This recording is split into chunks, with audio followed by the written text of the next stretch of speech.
Hello students, मैं Shaina Parmar next topic के साथ हाजिर हूँ। जैसे कि हमने पहले पढ़ा है 16 महाजनपद के बारे में, तो मैंने बताया था कि ये वो समय है जब महात्मा बुद्ध और महावीर स्वामी का जन्म हुआ और उन्होंने अपनी शिक्षाओं से पूरे भारत में एक नए धर्म की शुरुआत की, जैसे बुद्ध धर्म और जैन धर्म।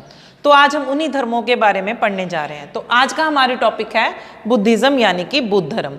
बुद्धिज्म में हम पढ़ेंगे महात्मा बुद्ध के बारे में, जिन्हें गौतम बुद्ध भी कहा जाता है और महात्मा बुद्ध भी कहा जाता है, क्योंकि हमने ये देखा है कि उत्तर वैदिक काल के बाद भारत के हालात बदलने शुरू हो गए। बेसिक धर्म था हिंदू धर्म, लेकिन समय बदलने शुरू हो गया। कई तरह के अंधविश्वास आ गए, यज्ञ करने जरूरी हो गए। ब्राह्मणों ने अपने उच्च स्थान की वजह से दूसरे लोगों को इस तरह से अपने पीछे लगा लिया कि ये यज्ञ करना जरूरी है, ये दान देना जरूरी है, ऐसा बहुत कुछ कि अगर आपके घर में आपको पुत्र चाहिए तो इतना दान कीजिए, ये यज्ञ करवाइए, राजा के लिए कई कुछ जरूरी हो गया। तो धर्म में गिरावट आनी शुरू होगी, क्योंकि अंधविश्वास बहुत बढ़ गए। धर्म में गिरावट आने का मतलब होता है कि फिर लोग जो हैं वो कुछ नया ढूंढना शुरू कर देते हैं। तो उस वक्त लोग, क्योंकि ये चार उस वक्त हमारे पास जातियां थी, ब्राह्मण, क्षत्रिय, वैश्य और शूद्र। तो शूद्रों को तो किसी तरह का अधिकार ही नहीं दिया गया, औरतों को भी कई अधिकारों से वंचित कर दिया गया। तो तीन जातियां बची, ब्राह्मण, क्षत्रिय और वैश्य। तो जो शूद्र थे उनके लिए, और वैश्य भी जिनको कई तरह के अधिकार नहीं प्राप्त थे, तो उन लोगों के लिए ये मुश्किल हो गया उस धर्म को मानना। कुछ गरीब लोगों के लिए मुश्किल हो गया उस धर्म को मानना, तो उन्होंने नया धर्म ढूंढना शुरू किया। उस दौरान एक महान व्यक्ति का जन्म होता है जिनका नाम है गौतम बुद्ध। तो उनकी वजह से एक नया धर्म शुरू होता है, जो है हमारे पास आज बुद्ध धर्म। तो बुद्ध धर्म के बारे में हम पढ़ेंगे कि किस तरह से उन्होंने समाज में फैली हुई बुराइयों को दूर करने के लिए, अंधविश्वासों को दूर करने के लिए, लोगों को एक समान जीवन देने के लिए, ऊंच नीच को खत्म करने के लिए ये नया धर्म शुरू किया। अब हम देख सकते हैं कि ये कितनी पुरानी बात है, हम 600 BC की बात कर रहे हैं। तो उस वक्त भी धर्म में गिरावट आने पे नया धर्म शुरू हुआ। फिर हम मेडिवल इंडिया में देखते हैं कि वहां पे भी ऐसा कुछ धर्म में गिरावट आई तो नया धर्म शुरू हुआ। तो ऐसे बहुत कुछ समाज में बदलाव आते रहते हैं। तो हम पढ़ते हैं बुद्ध धर्म के बारे में, जिसमें हम देखेंगे कि इस धर्म की शुरुआत करने वाले कौन है, गौतम बुद्ध। तो उनकी लाइफ के बारे में पहले पढ़ेंगे, फिर उनकी जो टीचिंग्स है उसके बारे में पढ़ेंगे। तो गौतम बुद्ध के बर्थ और उनके माता पिता के बारे में, तो ये माना गया है कि जो इनका गौतम बुद्ध का वंश है वो सूर्यवंशी कहलाता है, और उनका शाक्य वो उनकी जाति है। क्षत्रिय लोग थे, शाक्य उनकी जाति है, ये क्षत्रिय लोग थे। तो इसका मतलब ये है कि ये ब्राह्मणों, जो महात्मा बुद्ध है वो ब्राह्मण नहीं थे, तो इसी वजह से शायद वो ब्राह्मणों से सेटिस्फाइड नहीं थे। तो उन्हें लगता था कि जो ब्राह्मण कर रहे हैं उस दौरान वो सही नहीं हो रहा, तो लोगों के भलाई के लिए कुछ करना है। तो ये क्षत्रिय लोग थे। महात्मा बुद्ध का पहला नाम था सिद्धार्थ। सिद्धार्थ को तथागत भी कहा गया है। तथागत के अलावा शाक्य मुनि कहा गया है, क्योंकि शाक्य इनकी एक जाति है, और इनको गौतम बुद्ध भी कहा गया है। गौतम इसलिए कहा गया है क्योंकि इनको पालने वाली इनकी माता जी थी, उनका नाम था गौतमी, ठीक है। तो इसलिए इनके ये नाम हमें जानने जरूरी है। तो जिसमें से सिद्धार्थ इनका बचपन का जो नाम है, जो रखा गया है परिवार की तरफ से। तथागत इन्हें कहा गया है, शाक्य मुनि कहा गया है, और गौतम बुद्धा भी कहा गया है। इनके पिता का नाम है सुयोधन। सुयोधन जो कि कपिलवस्तु के एक महान राजा भी माने गए हैं। तो सुयोधन कपिलवस्तु के जो राजा हैं वो यही चाहेंगे उनका पुत्र भी आगे राजा ही बने। माता का नाम है महामाया। महामाया को महादेवी भी कहा गया है, और महामाया जो है कोलियन वंश की राजकुमारी है। सो कोलियन वंश की राजकुमारी का विवाह होता है सुयोधन के साथ। सुयोधन जो कि शाक्य जाति का एक राजा है। इनका जन्म कैसे होता है, तो ये माना गया है जब इनका जन्म होने वाला था तो इनकी माता ने अपने पति से, यानी राजा से ये कहा कि वो अपने पिता के घर जाना चाहती हैं। तो सुयोधन ने इनकी माता का उनके पिता के घर जाने का बंदोबस्त किया। सो कपिलवस्तु से लेकर देवदाह तक उन्होंने जाना था। देवदाह तक की सड़कें सजा दी गई, और ये घोषणा कर दी गई कि उनके पुत्र का जन्म होने वाला है। तो सड़कें सारी खाली हो गई, और उनकी माता, सिद्धार्थ की माता, जो पालकी में सवार होके जा रही थी कपिलवस्तु से देवदाह की तरफ, तो रास्ते में उस वक्त लुम्बिनी नामक जगह पे महात्मा बुद्ध का जन्म हुआ। ये जो जगह है लुम्बिनी, ये इसको हम पहली जगह वो मानते हैं इंपॉर्टेंट जो महात्मा बुद्ध के जन्म से संबंधित है। तो लुम्बिनी नामक स्थान पे इनका जन्म हुआ और इसके पीछे भी बहुत सारी कहानियां, जिन्हें हम ये बोल देते हैं कि माइथोलॉजी है, तो ऐसी बहुत सारी कहानियां हैं। ये कहा गया कि जब इनका जन्म हुआ तो जैसे ही ये पैदा हुए तो साथ ही वाली जगह पे एक झरना प्रकट हुआ, उस झरने के पानी से इनको स्नान करवाया गया। जब ये पैदा हुए तो पैदा होने के बाद ही ये 7 कदम चले, इन्होंने 7 मंत्रों का उच्चारण भी किया और ये भी कहा कि ये मेरा आखिर लास्ट वाला जन्म है, इसके बाद मैं जन्म मरण के चक्कर से मुक्त हो जाऊंगा, क्योंकि मैं संसार को मुक्ति देने के लिए पैदा हुआ हूं। तो इनके जन्म के बारे में ऐसी कुछ बातें हैं और ये भी माना गया है कि ये जो जगह है लुम्बिनी, बाद में वहां पे अशोक ने एक स्तंभ भी बनवाया है जहां पे लिखा गया है कि इस जगह पे महान महात्मा गौतम बुद्ध का जन्म हुआ है। तो इनकी माता जो थी महामाया, इनके जन्म के 7 दिन बाद उनकी मृत्यु हो गई। तो महात्मा बुद्ध का पालन पोषण किया उनकी मौसी ने, जिसका नाम था प्रजापति। तो प्रजापति गौतमी ने इनका जीवन भर ध्यान रखा और ये भी माना गया है कि जब महात्मा बुद्ध ने बुद्ध धर्म को शुरुआत की तो सबसे पहले उनकी धर्म की शरण में उनके परिवार में से उनकी जो मौसी थी वही उन्होंने धर्म अपनाया था। तो इन्होंने इनका पालन पोषण किया। अब आगे हमारे पास पॉइंट आता है कि उनका ईयर कौन सा है बर्थ का।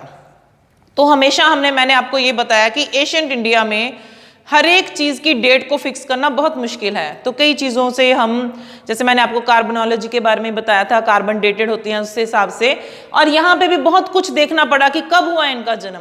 तो बहुत सारी संभावनाएं हैं। 623 BC भी माना गया है, 577 BC भी माना गया है, 563 BC भी माना गया है, अलग अलग डेट्स हैं। लेकिन जो समय माना गया है वो एग्जैक्टली जो हम सभी इतिहासकार भी मानते हैं वो है 567 BC, 567 BC से लेके 487 BC तक इनका जो समय माना गया है। तो इतने समय तक उन्होंने अपने जीवन में जो मैक्सिमम कोशिश कर सकते थे लोगों को कर्म कांड से बाहर निकालने की और अच्छी शिक्षाएं देने की, तो उन्होंने की। इनके जन्म से संबंधित एक बात और है जिससे अंदाजा लगता है कि ये डेट्स सही हैं। तो ये माना गया है कैंटन नामक एक जगह पे जो स्तंभ लेख बनाया गया है, ये माना गया है कि जब महात्मा बुद्ध की मृत्यु हुई तो उनकी मृत्यु के बाद हर साल वहां पे एक डॉट लगाया गया। इस तरह से उन्होंने एक पॉइंट बना दिया। तो जब ये पॉइंट्स बंद किए गए वो था 489 ईस्वी, यानी कि जब उनकी मृत्यु हुई उस दिन से शुरू करके 489 तक डॉट्स लगाए गए हैं। तो जब वो डॉट्स काउंट किए गए वो डॉट्स हुए 975। इतने डॉट्स हमारे पास टोटल काउंट में आते हैं। तो फिर हमने जब काउंट किया कि आखिर वो फिर डेथ का दिन कौन सा है, तो मैंने आपको बताया कि जो हमारे पास डेट है या जैसे 975 हमारे पास डॉट्स हैं और इस दिन हमने स्टॉप किया है तो उसको उसमें से माइनस करेंगे क्योंकि हमने पिछला समा निकालना है। तो जब हम पिछला समा निकालते हैं तो हमारे पास कितना समा आ जाता है 6, 8, 486 के अराउंड। तो ये हमारे पास जो समा आता है ये इससे मिलता जुलता समा है। तो ये अंदाजा लगता है कि एस्टिमेटली उनका ये समा है जो सही है। तो इस तरह से हम कैलकुलेशंस के हिसाब से या इसके ऊपर भी बिलीव कर सकते हैं कि शायद ये बात सत्य है। लेकिन सिर्फ एक चीज से बात मानने के हिसाब से नहीं, ये बहुत सारा कुछ खोजने के बाद हमारे पास इनका एक्यूरेट टाइम जो यही आता है। तो उसके बाद वो उनका जन्म हुआ, वो बड़े हुए, पिता को किसी ने, पंडित जी ने ही कह दिया कि तुम्हारा पुत्र है जो शायद बड़ा होके वो एक अच्छा राजा, महान राजा बने, या ये भी हो सकता है कि वो कोई महान साधु बने। तो पिता को ये लगा कि कहीं ऐसा ना हो मैं अपने पुत्र को कोई कष्ट दे दूं जिसकी वजह से वो अपने जीवन का त्याग कर दे। तो पिता ने बहुत कोशिश की, हर सीजन के अनुसार उनके लिए महल बनाए गए। 3 महल थे, मौसम अगर बदलता था तो उस हिसाब से वो अपना महल भी बदल लेते थे। हर सुख सुविधा देने की कोशिश की गई कि कोई भी कष्ट ना हो, कि पुत्र को ये ना लगे कि मैं दुखी हूं और मैं घर बार छोड़ दूं।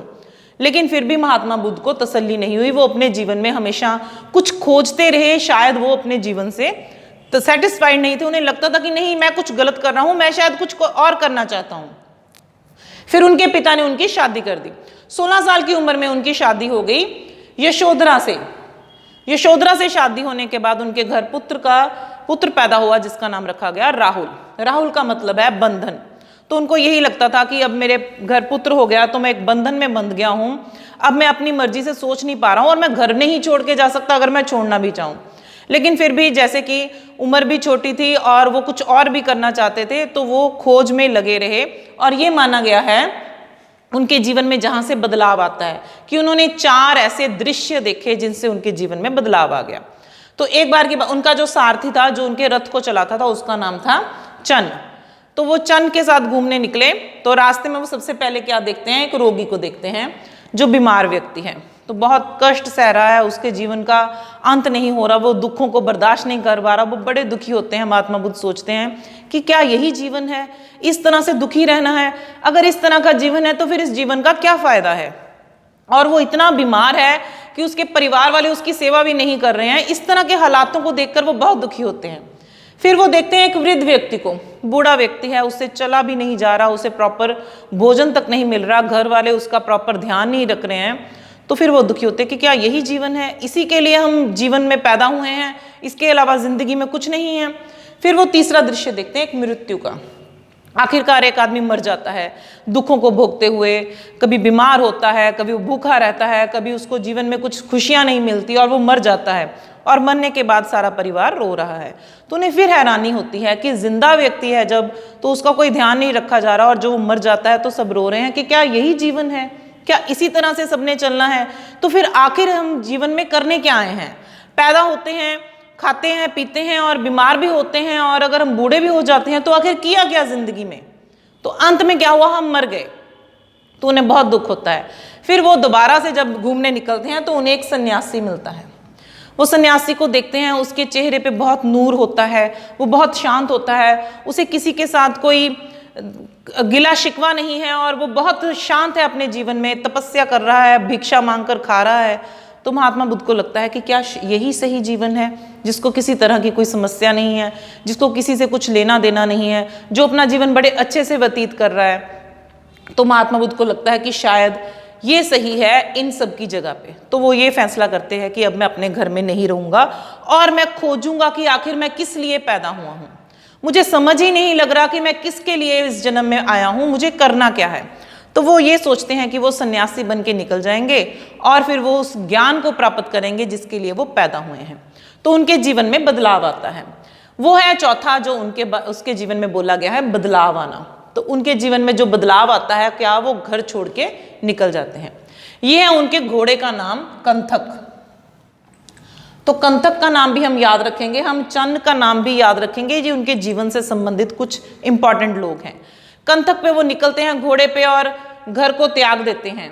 घर को त्याग देना जो एक घटना है उसको कहा गया है महाभिनिष्क्रमण।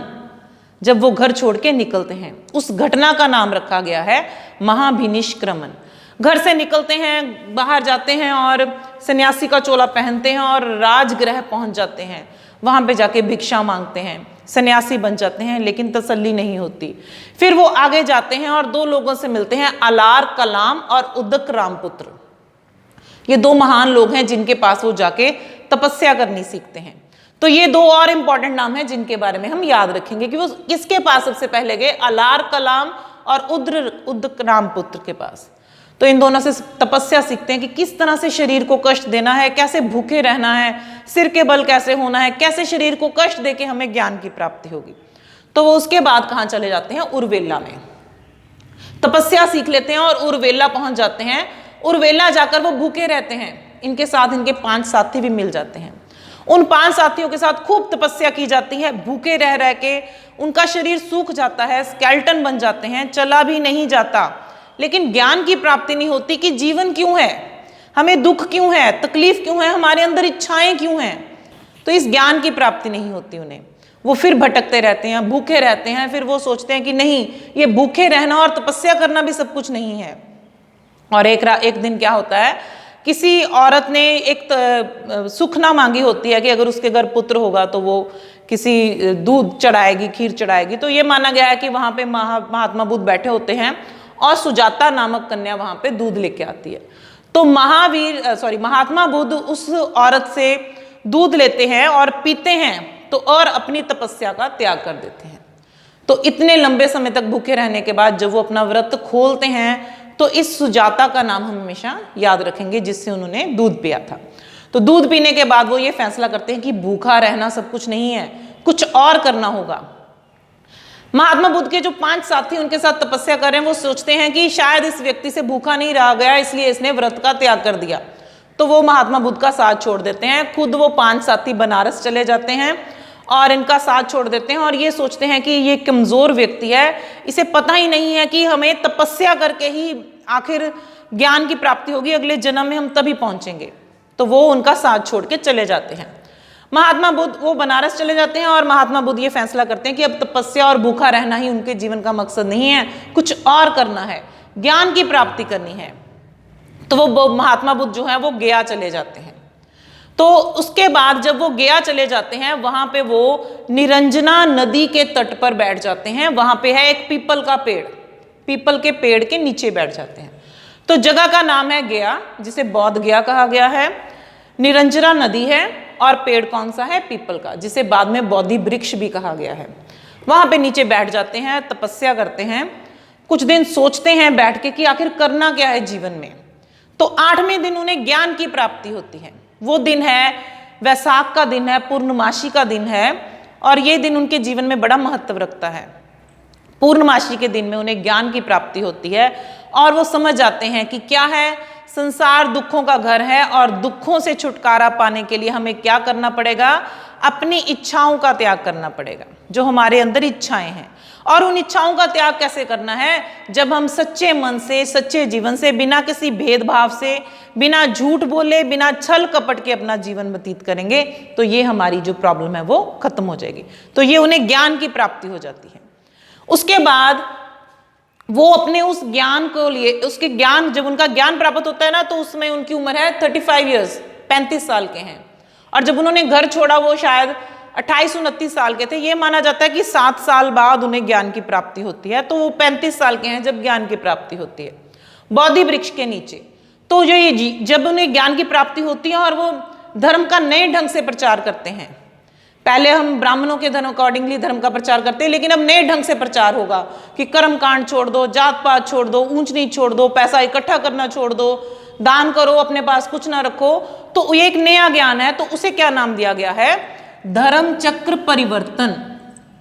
ये क्या है? धर्म में परिवर्तन आ गया, तो इसे नाम दिया गया है धर्म चक्र परिवर्तन का। तो उसके बाद वो बनारस जाते हैं, और वहां पे अपने 5 साथी जो उनका साथ छोड़ गए हैं, उनको सारनाथ नामक जगह पे उपदेश देते हैं। सो पहला उपदेश उन्होंने कहाँ दिया? सारनाथ में। तो ये बड़ा इंपॉर्टेंट प्लेस है याद रखने के लिए। हर व्यक्ति पूछता है कि महात्मा बुद्ध ने पहला उपदेश कहाँ दिया। उन 5 साथियों को देते हैं जो उनका साथ छोड़ चुके थे।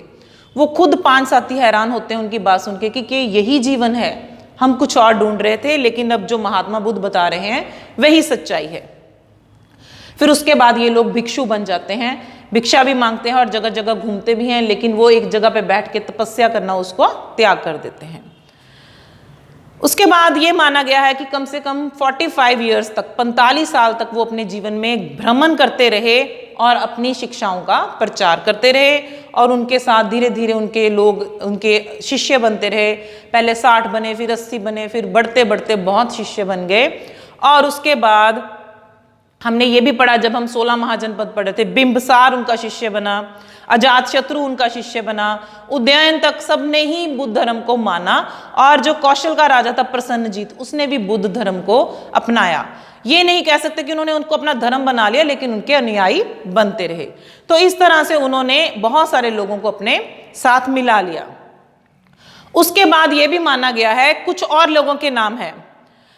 अनंत पिंडक सेठ है, जो कि उसने एक जगह खरीदी जेतवन, और वो जगह किसको दे दी? महात्मा बुद्ध को दे दी। वहां पे बनाया गया एक बौद्धि संघ भिक्षुओं के रहने के लिए, ठीक है। अनथ पिंडक। उसके बाद है विशाखा। विशाखा नामक औरत थी जो कि बौद्ध भिक्षुओं को रोजाना 500 बौद्ध भिक्षुओं को भोजन कराती थी। इसका मतलब ये भी महात्मा बुद्ध की अनुयायी बन गई। उसके बाद हमारे पास ये आता है कि महात्मा बुद्ध कपिलवस्तु गए, जहाँ पे उनके पिता रहते थे, अपने पिता से मिले।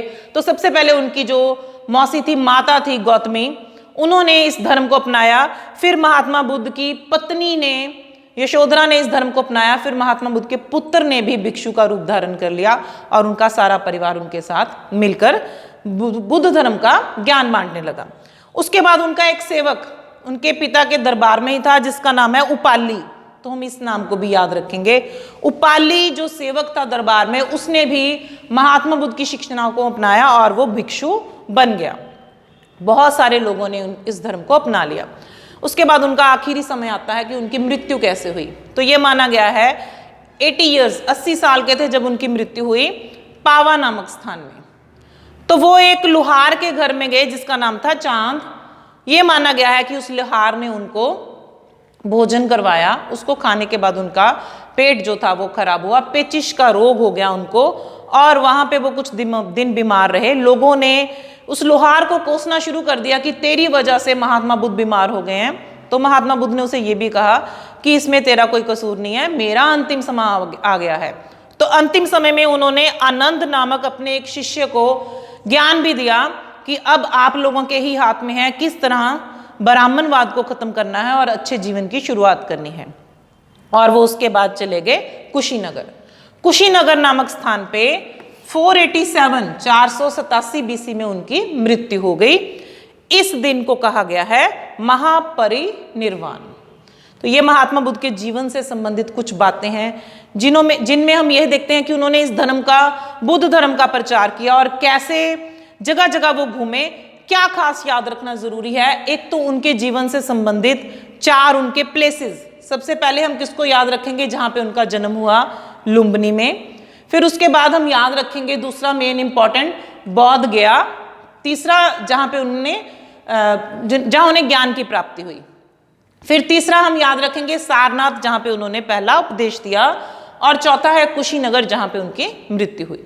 ये 4 प्लेसेस हमने याद रखने हैं। फिर 4 उनके जो सीन हैं, दृश्य हैं, ये याद रखने हैं, रोगी, वृद्ध, मृत्यु और सन्यासी, ये भी इंपॉर्टेंट है। और उसके बाद उनकी 4 शिक्षाएं हैं जो आगे हम टीचिंग्स में पढ़ेंगे, ये भी याद रखना है।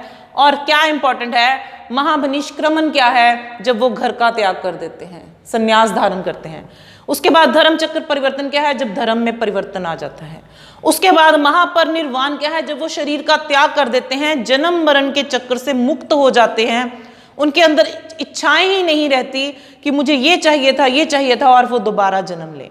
तो ये माना गया है इसी चीज को खत्म करने के लिए, आपके अंदर से लोभ खत्म करने के लिए, मोह को खत्म करने के लिए, कर्म कांड, एवरीथिंग, जो कुछ भी आप सोच सकते हो जो आपको बांधे रखता है बंधनों से, उससे मुक्त करने के लिए उन्होंने ये शिक्षाएं दी और एक नए धर्म की शुरुआत की जो कि था बुद्ध धर्म। और उस बुद्ध धर्म की वजह से उस समय हिंदू धर्म में काफी प्रचलन कम हुआ ब्राह्मणवाद का, और नया धर्म शुरू हुआ, वो था बुद्ध धर्म, जो कि सिर्फ भारत में ही नहीं दूर देशों तक फैला। और आप देख सकते हो जैसे ही हम टीचिंग्स पढ़ेंगे साथ साथ हम देखेंगे कि बाद में ये धर्म कहाँ कहाँ तक फैलता रहा। Thank you so much.